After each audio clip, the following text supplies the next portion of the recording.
Hey, welcome back to the Cash Flow Podcast, where we are going to start with a very familiar story. If you have not had this happen to you yet, I'm proud of you. I've certainly had it happen. Ever been on a Zoom call or a Google Meets call or a Teams call and zone out a little bit? And you're paying attention to something, but definitely not what's going on in the call. And all of a sudden you hear your name and you've been asked a question. It used to be really bad when this happened in person in a meeting room, but now it's mostly on Zoom. And you've got a few choices now, right? Because you don't know what the question was. You weren't really listening. So choice number one is you go, shoot, I wasn't listening. Could you say that again?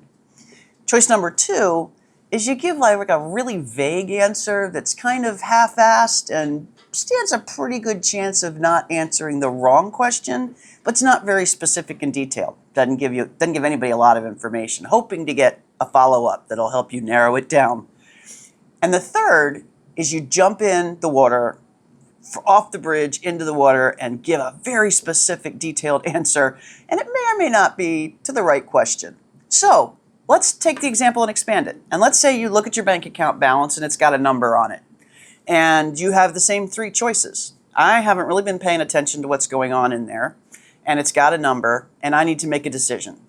So I can either take the first route and go, I really don't know what it's telling me, so let me go do some work and find out what it's telling me. The second is to say, well, there's some money in there. I don't really know what's coming and going. I could be right, I could be wrong, so let's do half of what I thought I was going to do. If I was going to hire somebody, let's hire them part-time and see what happens, and then we can zero in on it later. And the third answer is, what the heck? I know I want to hire somebody full-time. I am just going to dive in and hire them, regardless of whether or not my bank balance is telling me I can do it or not. So we've got those three answers just the same way as when you get zoned out on a Zoom call. It's my dog checking in on this, probably checking her bank balance, which is pretty small. So here's the key. The best answer, we all know, as much as it's hard to admit and we judge ourselves really harshly, is to ask the question on the Zoom call. Hey, I wasn't listening. Could you repeat the question? And as embarrassing as that is, that's certainly the most logical and the answer that'll lead to the best answer to the question, right? We know that.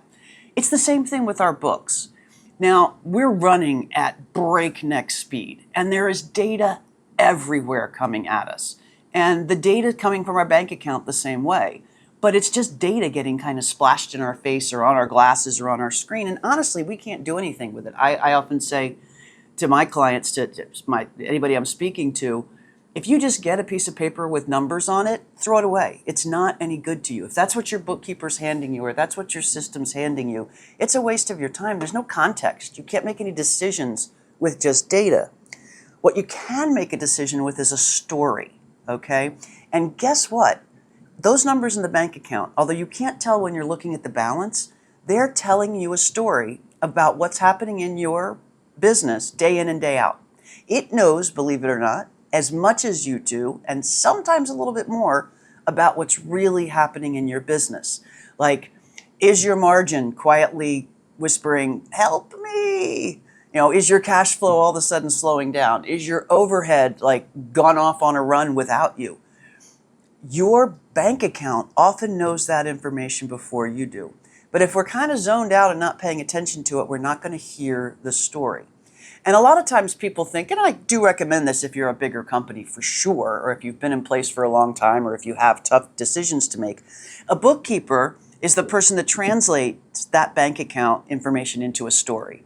So if it's done correctly, right, all a bookkeeper's doing is taking all that data that's sitting in the bank account, running it through this master sort of, it's called like a mapping table, or, consider it just a transformation cube. And out it comes in all the categories and on the timeline that you've actually had things happening in your business. So that you can then look at that timeline and see what's going in, what's coming out, what's left over, and know what's driving it. Is it a cash flow problem? Is it a margin problem? Is it an overhead opportunity? That's what you need in order to make sense of things. And that's what a bookkeeper does, okay? So you can stay zoned out not looking at your bank account, but you know that anytime you want to, you can pick up that piece of paper and go, oh, right, there's the story. That's what my bookkeeper's doing. They're keeping it up to date. I'm not going every 3 months and saying catch up on it.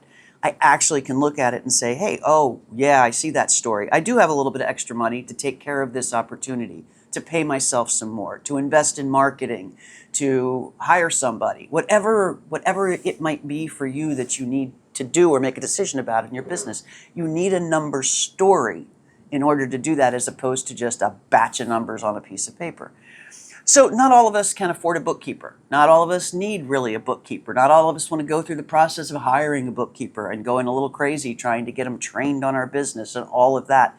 We're running so fast, that's hard. I get it. I always will recommend that you do that. I always will tell you that the investment in that, if you're serious about your business, is going to pay off so much in the end. And I know this after making lots of money, unfortunately, from people who come to me after they've let it go 6, 10, 12 months. And they're like, you got to catch this up for me because I want to hire somebody. I want to sell the business. I want to buy a business. So I will always recommend that. However, I also know reality and can balance that a little bit. There is a way that you, by yourself, can spend 15 minutes a week. That's it. 15 minutes a week with a little piece of paper that I'm going to tell you how to create, and know and understand at least 60 to 80% of the story that your bank account numbers are telling you. I wish I had this trick for Zoom, but I don't. I guess I kind of do. You've got AI now on Zoom, right? You can push the button and say, what did I miss? So this is sort of the what did I miss answer. This gives you some information to make a good decision on, so that you don't have to go spend money on a bookkeeper or, dive into them yourself for 8 or 10 hours. Here's all you need to do. What you want to know is from that bank balance, which may sit there at $2,000 when you look at it. That bank balance is like the very tip of an iceberg of a story of how we got there, okay? And you can very simply look at the last week of transactions or month of transactions in your bank account. Literally just look at them online, just take a glance at it. And you'll be able to create 3 numbers, okay? And the 3 numbers will be, over the last week, let's make it a week, I have had this much money hit my bank account, I have had this much money leave my bank account, and I'm left with the difference. So let's say your balance is $2,000. What you need to know, all you need to do is get a piece of paper and write down for the last week, and you're looking at the transactions online or you've printed the statement, I don't care which, it's going to take you 15 minutes. I need you to commit that 15 minutes. But in the last week, I have this much money has landed in my bank account, this much money has left my bank account. And the difference between those 2 numbers is what's left in your bank account, or that $2,000 balance. So it could be either, I've made $1 million and I've spent $998,000, or $998,000, or it could be I brought in 100 and spent 50. Who knows how that 2,000 was created? But you will now, because you're going to have this piece of paper with the total amount that came in, the total amount that went out, and what's left. And what you're going to do then is just spend a minute with that total amount that came in and think about what was it that came in. It was 2 clients at $5,000 each. It was 1 client at $100. It was 4 products at $25 each. Who cares? Whatever it is, you've got 2 things to know about it. Okay, it's just 2. How many was it, and how much did it cost? So that you can go, okay, I sold 5 things for $20 each, and I made $100. Cool, $100 in. Now I know how that happened. You've now defined the story of your business that quickly. That quickly. You've defined the revenue process for your business, because it's only made up of 2 things, quantity and price. Okay, so now you know 2 levers, quantity and price. Cool. Let's move on to the expenses. Now you know we need to know how much money left your bank account. So you add up all the money that left your bank account, put the number on the page, and then break it down into its categories. This much was because I had to pay the rent. This much was because I had to pay my contractor.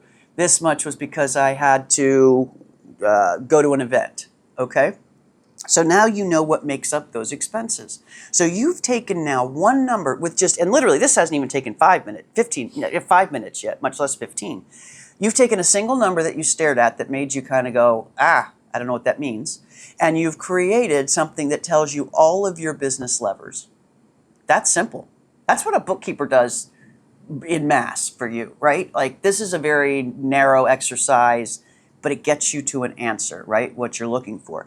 So now that you know that, now that you know this week I sold 8 things for a certain amount and I spent money on these 5 things, now I want you to take the next step.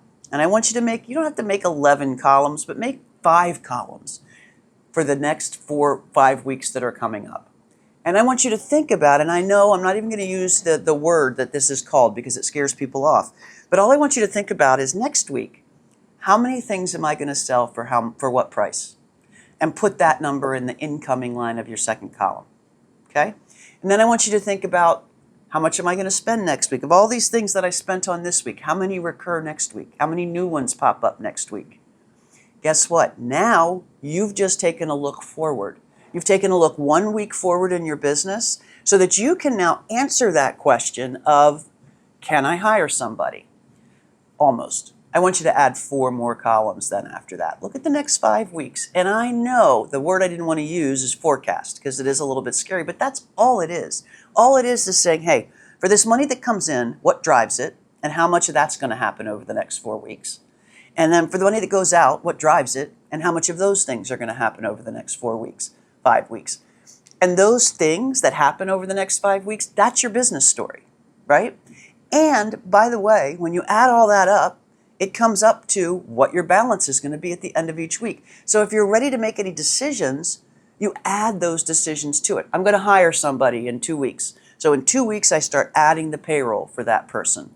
And if all of a sudden I do that on this little piece of paper and one of those numbers that's the balance goes negative, all of a sudden I've got insight into that and can say, oh, shoot, I need to either borrow some money, sell more stuff, or wait to hire that person. You've all of a sudden narrowed one number on a bank balance, a bank account, into a business decision that's solidly based in the story of what's happening in your business. And that's what it's all about. That's what bookkeeping's all about.